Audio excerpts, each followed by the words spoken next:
When a secret from the past threatens a new family, can love and trust survive the truth? Ray sat in her car parked at the gas station across from the Carter estate, her palm pressed against the cool window as she watched the house that held the piece of her heart she had given away 5 years ago.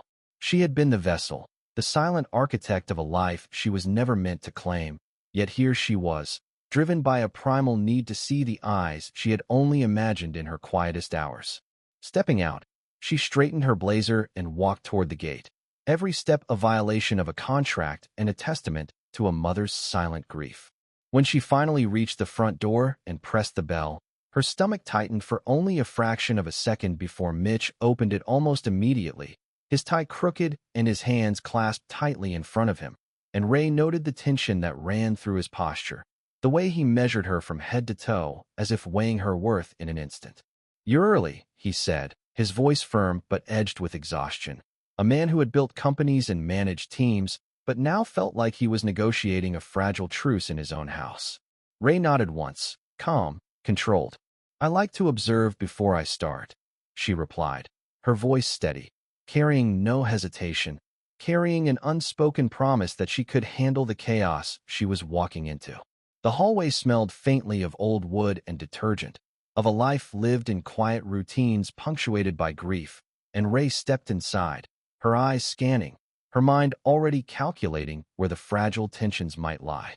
From upstairs came a burst of sound, a small voice bright with energy and curiosity. "Poppy."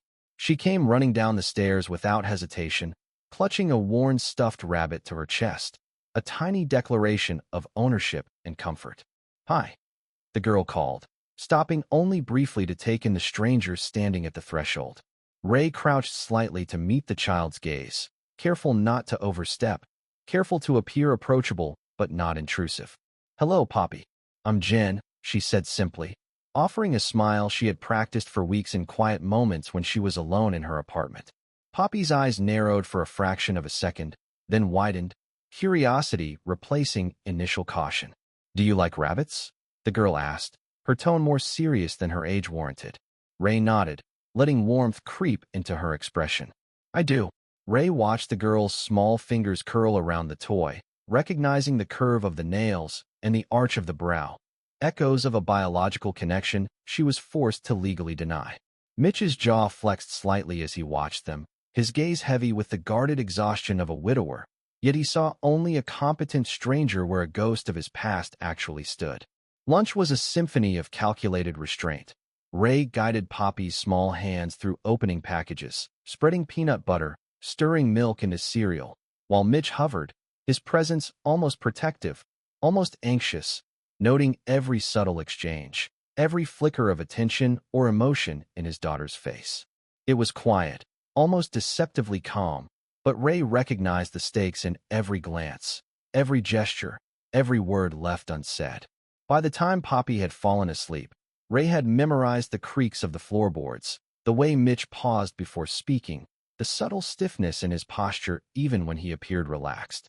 In the kitchen, she rinsed dishes silently, the hum of the water filling the empty spaces between their brief words. "She's different with you," Mitch said, his voice low, shadowed by the memory of a wife who should have been the one standing there. Ray did not turn, her heart hammering against the ribs that had once protected his daughter's growing form. "Children recognize a certain resonance," she said, her words a precise shield for the truth. Mitch's jaw tightened as he looked at her. "You make it look like you've known her forever," he muttered. "Because every second with her is vital," Ray replied, the double meaning hanging heavy in the air. The house seemed to breathe differently now, heavy with a kind of fragile tension that only care and attention could begin to ease. Outside, the last light of the sun fell across the porch, painting golden lines through the window. Ray felt the weight of responsibility pressed gently against her chest, not as fear, but as recognition of the role she had chosen. This was not the end of the story, it was the beginning. Tomorrow would require patience, observation, guidance, and subtle influence. Every word, every gesture, every choice mattered. And Ray, standing in the threshold of the Carter house, understood fully that this first day was merely the first page of a story that would demand every ounce of her skill, courage, and emotional control. The next morning, Ray arrived before sunrise, the weight of her secret identity as Jen pressing like a physical burden against her chest. She was not just a nanny. She was the woman who had carried this child for 9 months, and every step into the house felt like a trespass into a life that was legally, but not biologically, someone else's. As she entered, Mitch appeared in the doorway, his eyes weary, searching the stranger for the stability he couldn't provide alone. He observed quietly as Ray knelt beside Poppy, watching the child arrange a set of small building blocks into a pattern that suggested a spaceship landing area. Ray asked questions, encouraged ideas, suggested subtle improvements without taking control.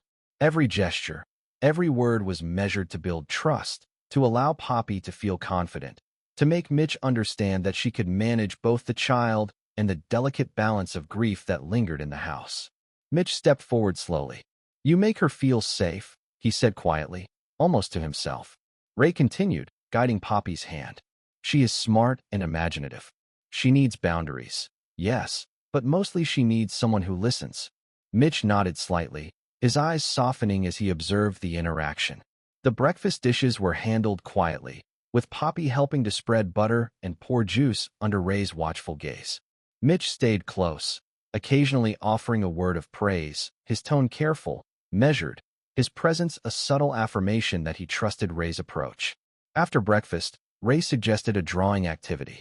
Poppy eagerly gathered crayons and sheets of paper, spreading them across the table. Ray sat beside her, encouraging creativity, showing subtle techniques only when asked.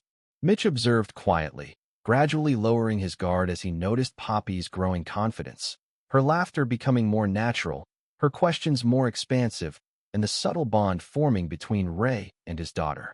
Later, Ray helped Poppy set up a small indoor obstacle course, arranging cushions, chairs, and blankets to create a path that tested balance and agility. Poppy navigated it with precision and joy, Ray cheering her on, and Mitch standing at the edge of the room, silent but present, his expressions flickering between admiration and quiet concern for the child's safety. Ray adjusted a cushion here, reminded Poppy to step carefully there, and each correction was gentle, deliberate, reinforcing trust and confidence. Mitch's jaw loosened slightly as he watched, his shoulders relaxing in the warmth of the morning light that filtered through the living room windows. By midday, Poppy grew tired and curled up on the couch with Clover. Ray read a short story softly, her voice steady, almost hypnotic, until Poppy's eyes closed and breathing evened. Mitch leaned against the doorway, his gaze fixed on Ray's profile, his mind weighing the depth of her influence, her quiet control, her ability to calm, guide, and nurture simultaneously. "She's happy with you," he said quietly. Ray paused only a fraction of a second before replying. "She feels safe," she said calmly, precise. Mitch exhaled slowly, the tension leaving his shoulders in a tiny, almost imperceptible release. Ray continued to read, her attention divided between the text and the gentle rise and fall of Poppy's chest, aware that these small moments were building the foundation of trust, of stability, of the beginnings of family life he had feared lost. As afternoon approached, Ray tidied the living room, placing crayons and paper back into the bag, adjusting cushions for comfort, leaving the space organized yet flexible for the next adventure. Mitch remained near the doorway, silent, his mind processing the calm authority Ray exerted without overt assertion.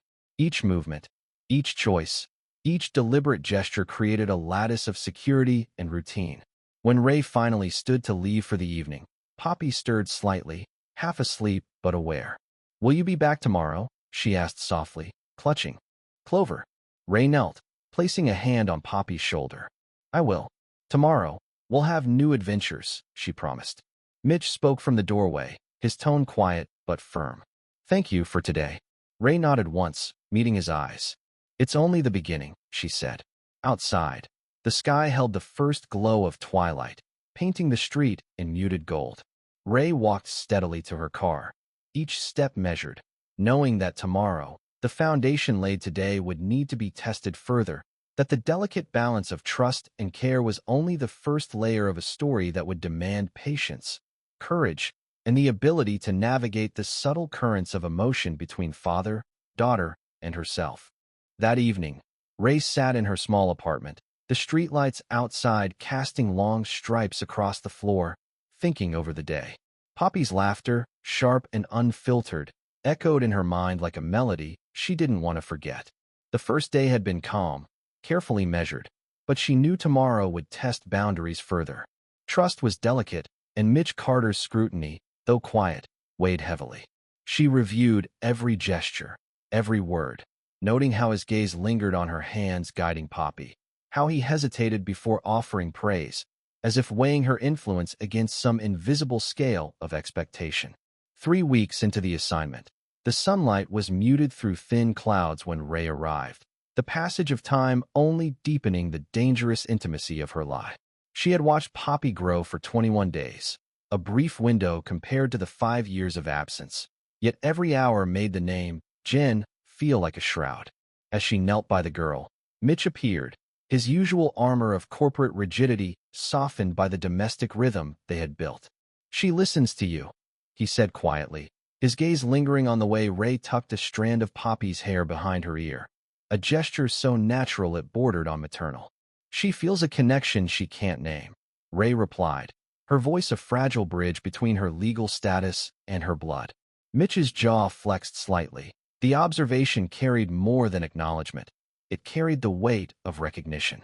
Later, after breakfast, Ray suggested they build a mission map on paper. Poppy eagerly gathered crayons, paper, and tiny figures, arranging them as planets, launch pads, and secret bases. Ray guided, suggested routes, encouraged problem-solving, all while Mitch observed from the doorway. His arms folded, but his eyes softened when he noticed Poppy's growing confidence and the subtle way Ray allowed the child to lead while still maintaining structure. For a long moment, he watched them quietly, noticing the calm authority Ray wielded without overt pressure, and he recognized something he had not allowed himself to see in months: stability, predictability, and care manifesting in someone who was not family by blood but might soon feel like it. In the afternoon, Ray suggested a quiet experiment with watercolors to simulate the planets Poppy had imagined. The colors ran across paper in chaotic, beautiful patterns, and Poppy laughed at the unpredictable results. Ray guided her to control brush pressure, blending colors with gentle corrections, letting Poppy explore creativity while maintaining safety in process.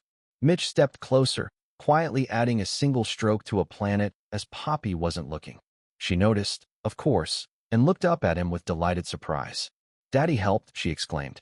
Mitch smiled faintly, the tension in his shoulders softening just enough to be visible. Ray observed the brief exchange, noting the subtle emotional connection forming between father and daughter in a shared creative task. As evening approached, Poppy curled up on the couch with Clover, exhausted but content. Ray read softly, every word measured, every pause deliberate, maintaining a soothing rhythm that carried Poppy toward sleep. Mitch remained near the doorway, arms crossed, but gaze fixed on Ray.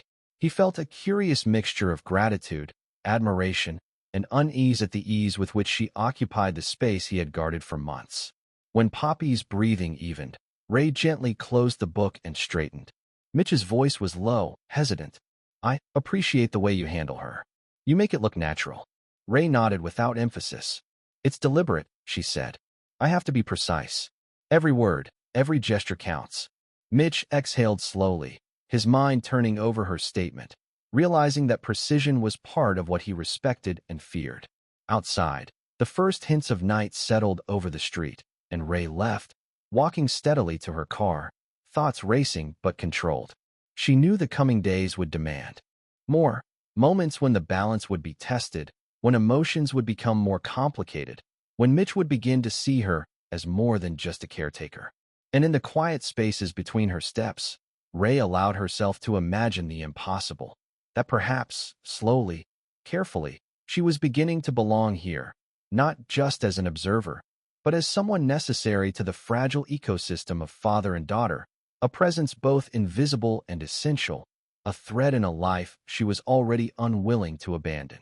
The next evening, a low drizzle tapped against the windows of the Carter house, creating a muted rhythm that seemed to slow time itself. Ray stepped inside, shaking off her umbrella, and immediately noticed Poppy sprawled across the living room floor with a jumble of building blocks and crayons, eyes wide with concentration. "Jen, look, Clover is piloting the spaceship to Planet Rainbow," she shouted, pointing at a tiny stuffed rabbit positioned atop a makeshift craft. Ray crouched, carefully adjusting the figure so it balanced perfectly. "Good landing," she said, her voice soft, encouraging, letting the praise linger in the quiet room. Mitch entered shortly after, briefcase in hand, his coat still damp from the drizzle. He paused at the doorway, hands in pockets, observing the scene with an intensity that seemed to weigh every action Ray took. "You're patient with her," he said quietly, almost as if he didn't want the words to carry across the room. Ray glanced at him, meeting his gaze evenly. "She tests boundaries. I respond, not react," she said calmly. Mitch nodded, the corners of his mouth tight. Poppy, meanwhile, continued her imaginative play, occasionally looking up at Ray for approval or guidance. Ray offered subtle suggestions, helping Poppy refine the spaceship's trajectory, adjusting the positions of planets drawn on paper, and guiding the child's hands with gentle precision. Mitch's eyes lingered on Ray's fingers as they worked, on the careful way she allowed Poppy to lead while maintaining quiet control. Later, when Poppy asked for a snack, Ray helped her to the kitchen. Mitch followed, setting his briefcase down on the counter. The rain intensified, tapping against the windows in soft bursts. Poppy ate quietly, absorbed in her small world. Ray cleaned the counter as Mitch prepared coffee, the two adults moving in the same space without words at first. Then, unexpectedly, Mitch's tone shifted. "She talks about you, you know," he said quietly. Ray froze slightly, glancing at him. "About me?" Mitch nodded. "She mentions how you help her, how you listen. She seems detached." Ray's chest tightened, a small, controlled flutter. "She trusts me," she replied evenly, keeping her voice steady despite the sudden pulse in her veins. Mitch looked down at his coffee cup, his fingers curling around it. "It's more than trust. She looks for you, waits for you." Ray met his eyes, holding his gaze. For a fraction of a moment, the weight of unspoken understanding passed between them, and the room seemed to contract around it. Poppy, oblivious, finished her snack and returned to the living room. Ray followed, kneeling beside her once more, adjusting the layout of toys and crayons. Mitch lingered at the doorway, watching, his expression a complex mix of curiosity, admiration, and subtle tension. The evening stretched on, filled with small victories, Poppy mastering a difficult pattern of blocks, discovering new combinations of colors in her drawings, laughing freely at tiny mishaps, her joy unrestrained. Ray encouraged, guided, praised, and the quiet rhythm of trust built steadily. Then, the front door opened without warning, and a cold presence entered. "Mitch, darling, still playing house." A sharp, controlled voice sliced through the calm. Tracy stood there, her eyes immediately locking onto Ray with a predatory intensity. She had been watching for weeks, noticing the identical slant of the eyes and the curve of the jawline that Poppy shared with this stranger. To Tracy, Ray wasn't a caregiver. She was a threat to the trust fund of her late sister, a fortune Tracy intended to control. Poppy froze mid-laugh, clutching Clover to her chest. "Aunt Tracy," she asked timidly. Tracy's gaze swept over Ray, dripping with venom. "I see someone's trying to steal your heart, and your inheritance," she said smoothly. She stepped closer, tossing a manila folder onto the table like a weapon. "I didn't dig through the clinic archives for nothing, Mitch. I recognized the donor profile from 5 years ago. I won't let a surrogate who was paid to disappear rewrite my niece's future and jeopardize the family trust just to satisfy her own obsession with the life she sold." Mitch's hand tightened on the doorframe. "Tracy, don't start," he said, firm, but his voice carried tension, an edge of weariness mixed with authority. Tracy ignored him, stepping further inside, eyes never leaving Ray. "Mitch, you've been lonely, I understand. But don't let grief blind you to reality. Some people come with good intentions and leave with complications." Ray's heart beat faster, her mind racing as she assessed the dynamics. Tracy's entrance changed everything. The safety of the house, the trust she had been building, the delicate balance between father and daughter. Mitch took a step forward, protective, his voice low but commanding. "Enough, Tracy. She's helping Poppy, and I trust her. That's final." Tracy's eyes flicked to Poppy, and her lips tightened again. "We'll see how long that lasts," she said, voice cold, before turning sharply and exiting. The door clicked behind her, leaving a silence that felt heavier than the rain outside. Poppy looked up at Mitch, small brows furrowed. What did she mean? Mitch knelt to her level. "Some people don't understand things right away. Nothing to worry about," he said, though his jaw remained tight. Ray watched quietly, understanding the subtle tension that now hung in the air, recognizing that Tracy's interference would soon escalate, that the simple routine of care and trust was about to be tested, and that she, Ray, would be caught in the middle, not just as Poppy's caretaker, but as someone Mitch was beginning to notice, someone Tracy already resented, someone whose every move would now be scrutinized under the shadow of grief, memory, and family loyalty. The storm outside intensified, rain drumming against the windows in a steady, insistent rhythm that seemed to mirror the tension inside the Carter house. Poppy sat curled on the couch, Clover clutched tightly, her small body tense with the awareness of unsettled emotions lingering in the air. Ray knelt beside her, gently adjusting the blanket around the child's shoulders, careful not to let fear settle too deeply. "It's okay, Poppy," she said softly, her voice steady and precise. "The storm will pass, and you're safe." Poppy's small hands gripped Clover tighter. "But I don't like the thunder," she whispered. Ray nodded, acknowledging the fear without amplifying it. "Thunder is loud, yes, but it can't hurt us. We're together." Mitch appeared in the doorway, soaked slightly from the residual drizzle outside, his tie loosened, jacket clutched in one hand. His eyes lingered on Ray and Poppy, noting the gentle authority she wielded without command, the calm certainty she projected, and the way Poppy relaxed slightly in response. He stepped forward, kneeling on the other side of Poppy, placing a protective hand lightly on her small shoulder. "She's brave," Mitch said quietly, not to Ray but almost to himself.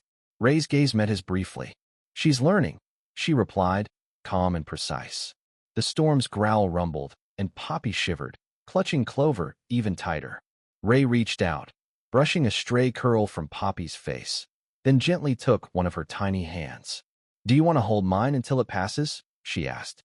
Poppy nodded, wrapping her small fingers around Ray's hand. Mitch watched silently, the moment stretching into a fragile intimacy that neither adult dared to name aloud. Minutes passed in quiet, the three of them sharing a simple, protective cocoon. Then Poppy's eyes fluttered closed, sleep overtaking tension, her breathing evening out. Ray carefully removed her hand and adjusted the blanket again. Mitch rose slowly, his gaze fixed on Ray for a moment longer than necessary. You're patient," he said, his voice low, careful. Ray didn't answer immediately, continuing to straighten the blanket, making sure Poppy was comfortable. "I have to be," she said finally, eyes meeting his. "It matters." Mitch's jaw tightened slightly, and he exhaled. I don't know how I managed before you came," he admitted quietly, his voice betraying the vulnerability he usually masked with control. Ray froze, only a fraction of a second, and then she allowed herself to meet his gaze fully. "You've been doing your best," she said calmly, precise. But children notice the difference between doing your best and being present. She needed presence. Mitch shifted closer, the storm's background noise fading against the sudden intensity of the moment. "And you've been that presence," he said, each word measured, deliberate, carrying unspoken weight. Ray's breath caught slightly, a flutter in her chest she couldn't disguise. The room felt smaller, compressed around the unspoken acknowledgement between them. Mitch's hand, almost imperceptibly, brushed against Ray's as he adjusted the blanket over Poppy, and their eyes locked for a brief, electric moment. "I don't want to lose this," he said softly, the words more admission than confession that Ray's lips pressed into a thin line, her expression measured and deliberate as she balanced caution and feeling. "It isn't yours to lose," she said, steady, yet the warmth in her voice betrayed her own growing attachment. Mitch exhaled sharply, the tension in his shoulders easing just slightly, as if the admission had lightened the weight he carried alone. "Then I want to keep it," he whispered, his gaze dropping to Poppy, then back to Ray. The storm outside seemed to echo their heartbeat, steady and insistent, a rhythm that drew them closer. yet reminded them of the fragile line between connection and consequence. Ray straightened fully, brushing a hand over her skirt, her mind calculating, weighing the stakes. "Tomorrow," she said softly, almost a whisper, "we'll navigate this again. Carefully, deliberately." Mitch nodded, a faint smile touching his lips, recognition and hope mingling in his eyes. Poppy stirred slightly, muttering in her sleep, and Ray crouched again, smoothing her hair and murmuring gentle reassurances. Mitch stood beside her, silent, the two adults sharing a quiet, unspoken understanding. Outside, rain pattered against the windows, relentless yet soothing, and within the Carter house, trust had deepened, connection had sparked, and the first true hint of intimacy had been acknowledged, fragile but undeniable, a seed planted in the storm, destined to grow amidst the challenges that were already beginning to gather, unseen but inevitable. The next morning, Ray arrived before dawn, the sky gray and heavy, mirroring the unease she felt pressing against her chest. Poppy was already awake, sitting at the kitchen table with a pile of crayons, drawing shapes and planets, her small tongue peeking from the corner of her mouth in concentration. Ray crouched beside her, smiling softly. "Good morning, Poppy. What are we building today?" Poppy's eyes lit up. "A rocket to visit the stars." Ray guided her small hands gently, showing how to blend colors, how to draw precise lines without taking over, maintaining a careful balance of encouragement and control. Poppy giggled as Ray lightly nudged Clover into the cockpit. For a fleeting moment, Ray allowed herself to enjoy the simple joy, but the warmth was interrupted by the subtle, gnawing tension in her chest. She was acutely aware of the truth she carried, the small lie she had constructed around her identity, around the boundaries she had crossed to be here. Every glance from Mitch, every soft word of trust, felt like a blade pressing against the fragile fabric of her conscience. When Mitch entered, checking the mail, his presence brought the familiar, almost unbearable weight of unspoken feelings. "She's focused," he said quietly, not taking his eyes off Ray. Ray nodded, keeping her tone calm, neutral, betraying nothing of the internal storm. "She's learning. Every day, a little more." Mitch moved closer, his hand brushing against hers as he picked up a stray crayon. Ray's pulse quickened, the touch electric, but she maintained her composure, focusing on Poppy. Inside, a tempest raged. Every time Mitch's gaze lingered, every word of appreciation, every soft acknowledgement of her influence over his daughter, reminded her that he believed in the persona she had created. He believed in the Jen she had invented to be acceptable, safe, untouchable.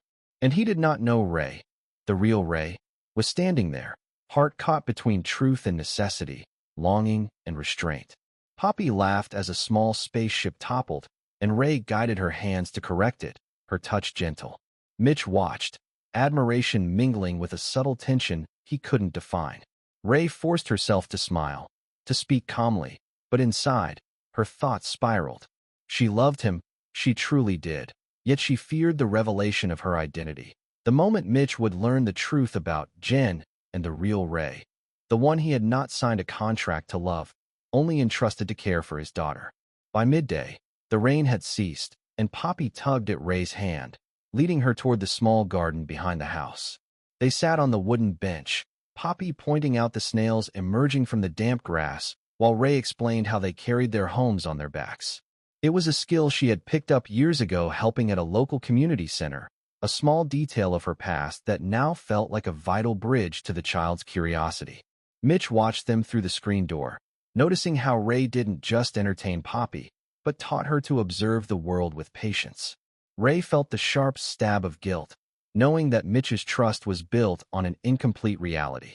Every word of praise, every soft glance, every moment of reliance deepened the web she could not untangle without heartbreak.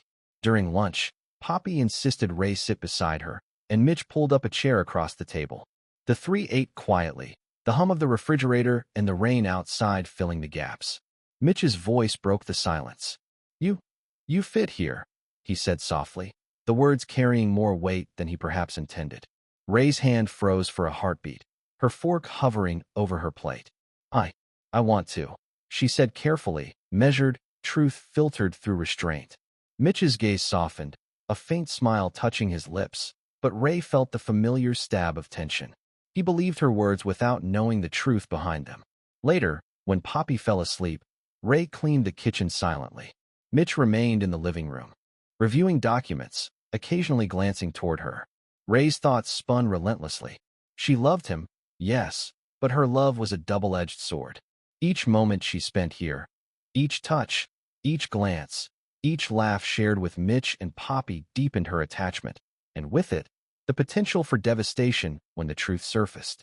Her chest tightened, her fingers trembling slightly as she stacked dishes, and she whispered quietly, almost to herself, "I can't lose them, but I can't lie forever." Mitch's voice came softly from the living room. "You're quiet tonight." Ray paused, taking a steadying breath. "Just thinking," she said, neutral, hiding the storm that raged beneath the surface. He didn't press, but Ray knew the storm within her was visible in subtle ways. Tightened shoulders, fleeting hesitations, the way her eyes lingered too long on his, the way her thoughts raced ahead to consequences, fears, and desires. She had come to care for them both deeply, more than she had intended, and more than she could safely admit. The truth of her identity, the careful lie she had constructed to be here, pressed like a weight against her heart.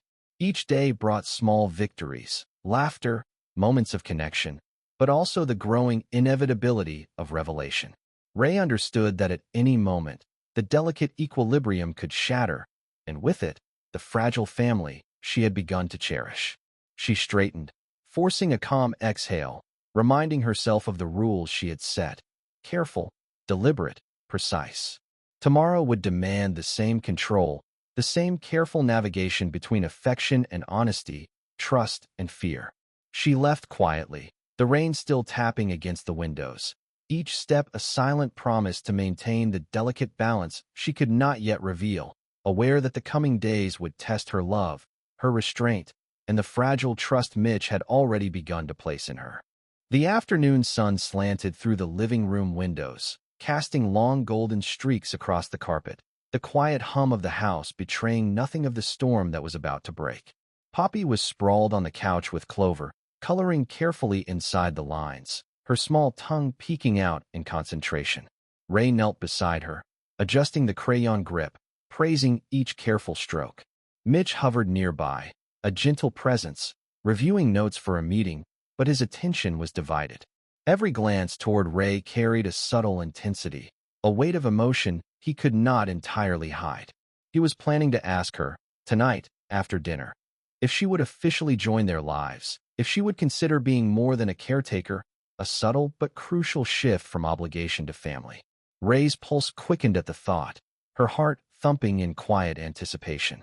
She had rehearsed the conversation in her mind countless times, balancing honesty and timing, weighing the delicate lines of trust and emotion.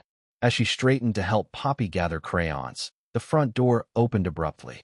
Tracy stepped inside, her posture precise, her eyes sharp and calculating, the embodiment of control and interference. "Mitch," she called sweetly, though every syllable dripped with venom. Ray froze mid-step, Poppy glancing up in surprise. Mitch's jaw tightened, his posture rigid. "Tracy," he said evenly, voice low, the calm authority he rarely needed now slipping to the surface. Tracy's eyes swept over Ray, sharp, assessing, and then landed on the small triangle of trust forming between Ray, Mitch, and Poppy. Her lips curved into a tight, knowing smile. "Well, isn't this cozy?" she said, voice smooth. Ray felt the shift immediately. The room seemed to contract, the warmth and ease of moments ago replaced with tension, the kind that made every glance and gesture feel scrutinized. Mitch stepped slightly in front of Ray, protective, authority laced through his tone. "This isn't the time, Tracy," he said firmly. "We're not entertaining your judgment today." Tracy ignored him, her gaze flicking to Poppy, then back to Ray, and then she leaned just enough to lower her voice into a hissed accusation. "You've been lying," she said, eyes cold, precise. "All this time, pretending to be someone you're not, manipulating him through his grief and his daughter's trust. I've watched and I know what you are." Ray's chest tightened sharply. Every instinct screamed to stay calm, measured. Poppy's eyes widened, Clover pressed tightly against her chest, sensing tension but not understanding it fully. Mitch's eyes widened slightly, disbelief and fury mingling as he turned to Ray. "Is that true?" he asked, voice low but sharp, every syllable cutting through the quiet of the room. Ray took a slow breath, meeting his eyes. I wanted to protect you," she said, carefully measured. "I wanted to help Poppy. I never meant to hurt anyone." Tracy's lips twisted. "Protect you? From what?" "The truth," she said sharply. "You've manipulated him, Ray. You've manipulated this family. And now, just as he's about to trust you fully, the charade ends."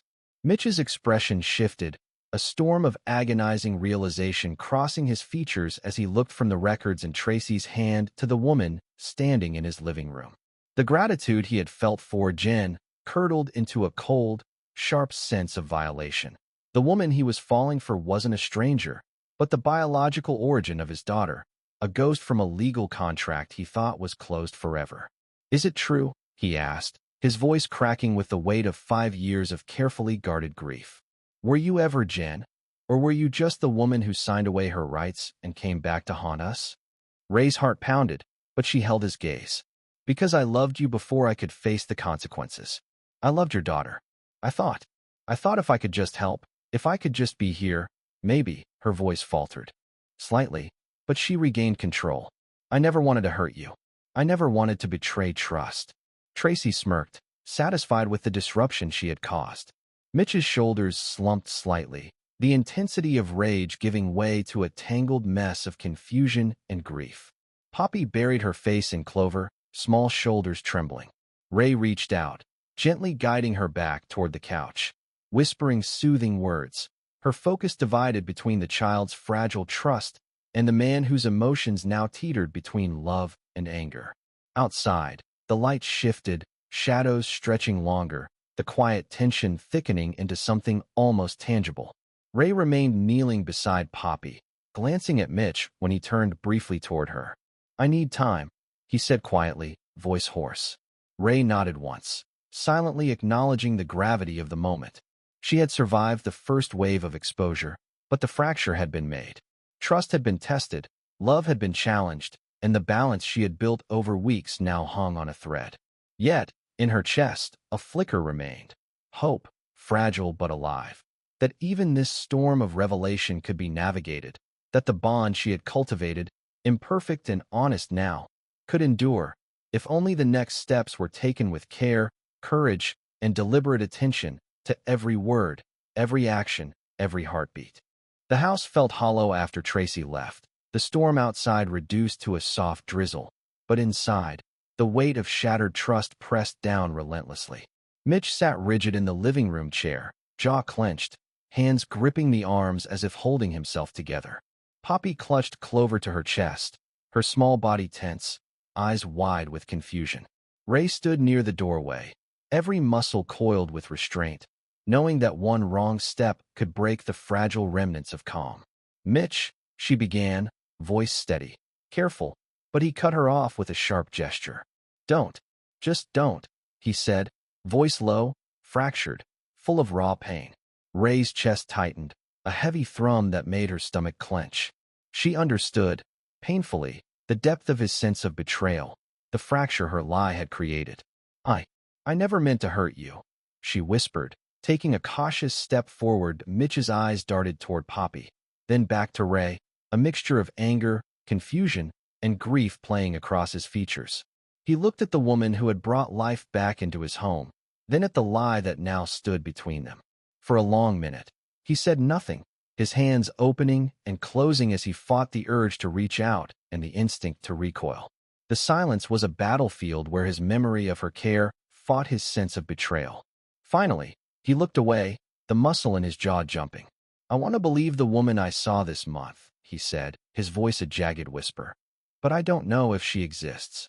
"I have to go," Ray said quietly, almost to herself, feeling the knot in her chest tighten. Mitch's gaze flicked toward her, a storm of emotion flashing in his eyes. "Ray, don't," he said, voice raw, almost pleading. Ray shook her head slightly, forcing control. "It's not safe. For you, for Poppy, for me.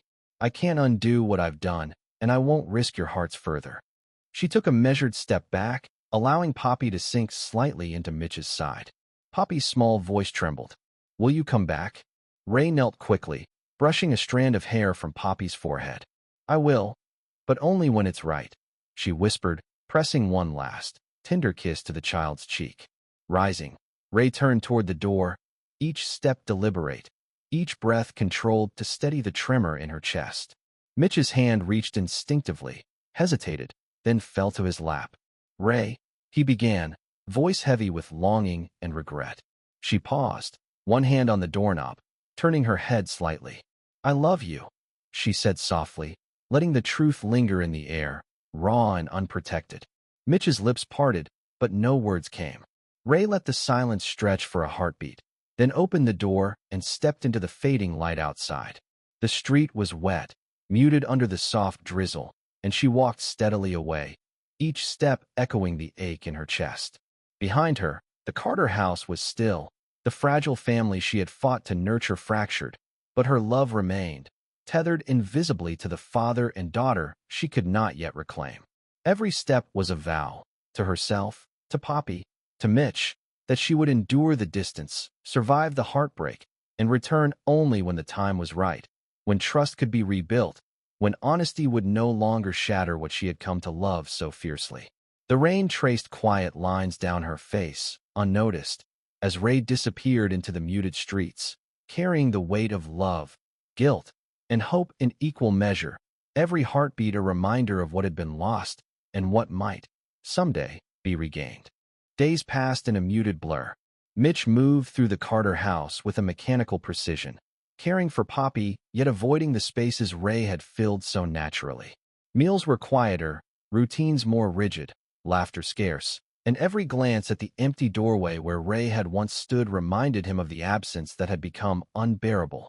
Poppy asked about Ray constantly, small voice trembling. "When will Jen come back?" she asked one evening, hugging Clover tight. Mitch knelt beside her, hand over hers, breathing slowly to steady both their hearts. "She needed time," he said carefully. "Time to think, to be sure." Yet even as he spoke, his chest tightened with longing and regret.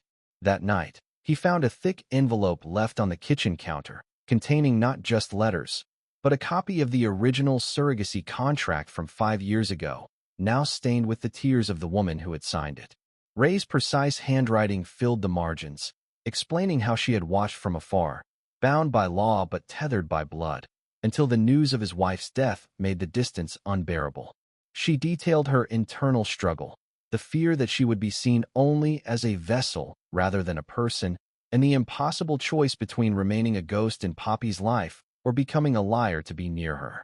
He read how she had feared losing them both, and how leaving, painful as it was, had been her attempt to protect the fragile trust they had begun to form. Mitch ran his thumb over the signature at the bottom of the letter.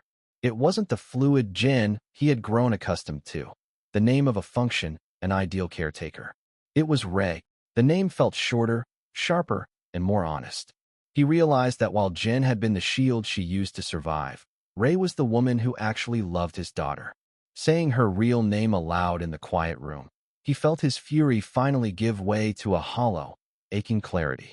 Mitch felt the walls around his heart slowly crack as he reread the pages, his hands trembling. He spent the entire night pacing the living room, the anger that had sustained him for days finally giving way to a hollow, aching clarity. He looked at the empty spaces where Ray, no, the woman he still felt was Jen, had sat, and he realized that while the name was a lie, the care had been the only honest thing in his house for months. He saw her love not as deception, but as a desperate, flawed devotion, and by the time the sun rose, the fury had been replaced by a quiet, steady resolve. The next morning, he called Poppy into the living room. "I have something to show you," he said gently. Poppy's eyes widened as he handed her one of Ray's letters. She read quietly, absorbed, then looked up at him. "She loves us," Poppy whispered. He saw now that Tracy's venom hadn't been born of concern for the child, but from the fear of losing her grip on the inheritance. Mitch finally recognized the difference between the legal coldness Tracy clung to and the unconditional love Ray had brought into their home alongside her truth. Mitch nodded, swallowing hard. "Yes, she does."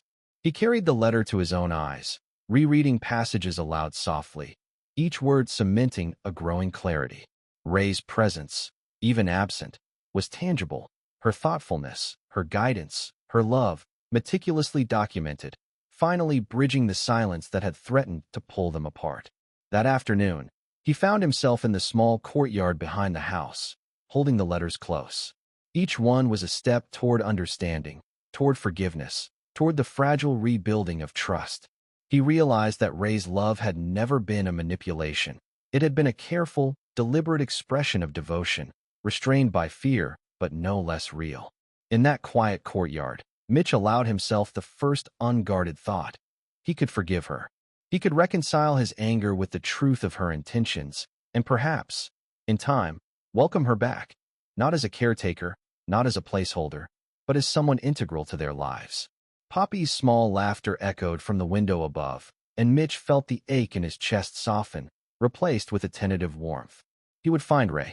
He would tell her that he understood now, that the trust she had preserved in absence had been enough to show him the depth of her love. And when she returned, they could begin again, not from the start, but from a place strengthened by honesty, awareness, and the deliberate choices of hearts that had survived the storm. The evening air was warm, tinged with the scent of blooming jasmine, as Ray approached the Carter house. Her steps were measured, deliberate, each one carrying the weight of weeks spent apart, the ache of longing, the careful restraint that had defined her absence. She paused at the gate, taking a slow breath, letting the moment settle before stepping inside. The front door opened almost immediately, and Mitch stood there, his expression a mixture of anticipation, caution, and something softer, hope. His eyes searched hers, scanning for the honesty he had read in her letters, the truth she had preserved despite the distance. Ray met his gaze fully, letting herself feel the tension in the quiet space between them. "Mitch," she said softly, her voice steady but edged with emotion. He nodded, a faint, almost imperceptible exhale passing through him. "Ray," he said, voice low, carrying both relief and lingering hurt. Poppy appeared behind him, eyes wide, holding Clover tightly. "Jen?" she whispered, hope threading through her small voice. Ray knelt instantly, wrapping her arms around Poppy, holding her close. "I'm here, Poppy," she said softly, pressing a gentle kiss to her forehead. Poppy laughed softly, the tension of the weeks evaporating in a small, bright burst. Mitch stepped closer, hand hovering uncertainly before brushing gently against Ray's arm. She looked up at him, eyes steady. "I've been honest now," she said. "Everything I left unsaid, every fear, every hesitation, done with honesty." Mitch nodded slowly, swallowing the lump in his throat. "I read your letters," he admitted. "I understand now. You weren't lying to hurt me. You were protecting us in your own way." Ray's chest tightened with relief, but her voice remained calm. "I couldn't risk losing what we were building. I love you, Mitch. And I love Poppy." Every day apart only made that clearer. Mitch's gaze softened, the tension in his shoulders easing slightly. "And I love you," he said, voice low, deliberate. "I was angry, hurt, but I see now. You're part of this family, not because of convenience, but because you've earned it." Ray's lips curved into a small, steady smile. "Then let's start. Together," she said, allowing a subtle warmth to thread through her words.